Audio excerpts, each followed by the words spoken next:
Episode 3 of Cape Fear shifts the focus away from direct threats and towards something arguably more dangerous: manipulation.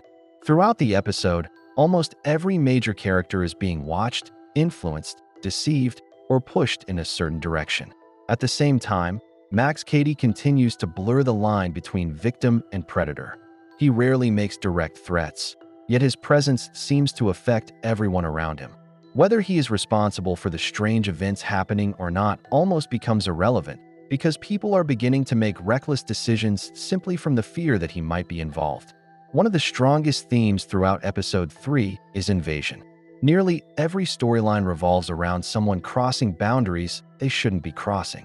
The episode opens with strangers casually sitting by the Bowden's pool, claiming that Tommy invited them.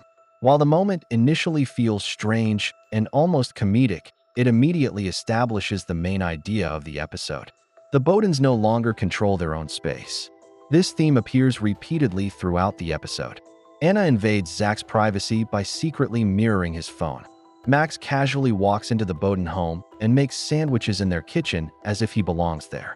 Natalie finds herself exposed when a private video of her is shared at a party. Even Tom's private life begins to spill into the open as Zack overhears his conversation with Lexi.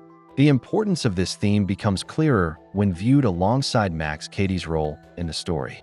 Throughout the series, Max functions almost like a force that destroys barriers.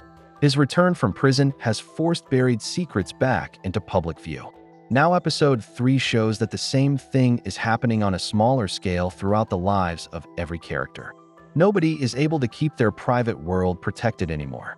Anna spends most of Episode 3 trying to identify Angel X, but her investigation reveals something important about her character. On the surface, she claims that she's protecting Zack. However, her actions suggest that she's really trying to regain control over a situation that feels increasingly uncontrollable. Her decision to secretly monitor Zack's phone crosses a line that she probably would have condemned in other circumstances. She watches what he views online, reads his conversations, and eventually tracks down Nevaeh herself. Instead of approaching the situation honestly, she immediately resorts to threats, using her power as an adult and as a lawyer to intimidate a teenager into ending the relationship. This moment reveals a flaw that has been developing within Anna since the beginning of the series. She believes she can solve problems through control. Whenever something scares her, her first instinct isn't communication, it's intervention. She manipulates situations behind the scenes because she believes she knows what's best. The irony is that this is exactly the type of behavior that may have contributed to Cady's situation years earlier. Anna sees herself as someone fighting for justice, yet she repeatedly places herself in the position of deciding what is right for everyone else. The more frightened Anna becomes, the more controlling she becomes. Episode 3 suggests that this tendency may eventually become one of her greatest weaknesses. Natalie's storyline is one of the most important parts of the episode because it highlights how vulnerable she has become. After being humiliated when the yoga video spreads through the party, she's immediately drawn toward Nevaeh because Nevaeh offers something that Natalie's missing at home: attention. Throughout the series, Natalie often appears more emotionally mature than the adults around her. While Anna and Tom are consumed by their own problems, Natalie is frequently left to process things on her own. As a result, when someone appears to genuinely understand her, she lowers her guard almost immediately. This makes Nevaeh's role particularly interesting. We still don't fully understand her connection to the larger story, but she functions as another example of how easily people can be manipulated when they feel isolated. Natalie mistakes attention for trust. She believes someone finally sees her, but we understand that she's revealing her deepest secrets to someone she barely knows. The tragedy of the situation is that Natalie isn't seeking romance or excitement as much as she is seeking connection. She wants someone to listen to her. The fact that she finds that connection in such a dangerous situation says a lot about what's missing from her family life. One of the most fascinating aspects of Episode 3 is how Max constantly changes depending on who he is speaking to. When strangers approach him, he presents himself one way. When journalists interview him, he presents himself another way. When he speaks with Anna, yet another version emerges. This raises an important question. Which version of Max is real? The answer may be all of them. Max understands that people respond to stories. He knows how to make himself appear sympathetic, threatening, charming, or wounded depending on what the situation requires. This makes him incredibly difficult to understand because even when he appears sincere, there's always the possibility that he's performing. The episode repeatedly emphasizes this idea through the lawsuit negotiations. Max appears willing to settle quickly, but Anna's intervention changes everything.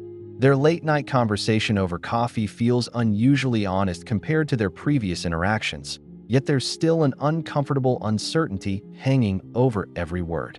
Neither character fully trusts the other, but both seem desperate to understand what happened years ago. This creates one of the most interesting dynamics in the series. Anna and Max aren't simply enemies. They're two people who share a version of the same past, but remember it very differently. While Anna spends the episode investigating others, Tom's storyline reveals that he may be just as compromised as anyone else. His near affair with Lexi highlights the growing distance within his marriage and exposes the gap between how he presents himself and how he actually behaves. Tom repeatedly warns Anna about reopening old wounds and drawing attention to the past, yet he's creating new problems in the present. His willingness to flirt with Lexi while criticizing Anna's decisions demonstrates a level of hypocrisy that has become increasingly common among the adults in the series. More importantly, Zack overhears everything. This moment reinforces another recurring idea in Cape Fear. The younger generation is constantly forced to deal with the consequences of the older generation's mistakes. Zack already struggles with trust, and hearing his father nearly betray his mother only adds another layer of instability to his life. The final scene introduces one of the episode's biggest mysteries. The videotape featuring the masked woman appears to trigger a deeply emotional reaction from Max. Unlike the confident and controlled version of him we have seen throughout most of the series, this scene shows genuine vulnerability and fear. The scar on the woman's face immediately recalls the murder victim from the opening episode, whose face was destroyed before her death. The song she sings appears tied to memories Max has been trying to bury. Most importantly, the tape suggests that someone is now doing to Max what he has been doing to the Bowdens. Someone is forcing him to confront his own past. Up until now, Max has largely controlled the game. He has manipulated public opinion, unsettled the Bowdens, and positioned himself as both victim and threat. The tape changes that dynamic. For the first time, it feels like there may be someone out there who knows about Max's dark past. Episode 3 is largely about the collapse of boundaries. Every character is either invading someone else's life or finding their own life invaded by others. The episode also deepens one of the show's central themes, the idea that the past never truly stays buried. Anna and Tom continue trying to avoid whatever happened years ago. Max continues trying to rewrite the story of his life. Natalie and Zack struggle with mistakes from their own recent pasts. Yet every attempt to move forward only seems to pull everyone deeper into old wounds. By the end of the episode, the biggest question is no longer whether Cady is dangerous.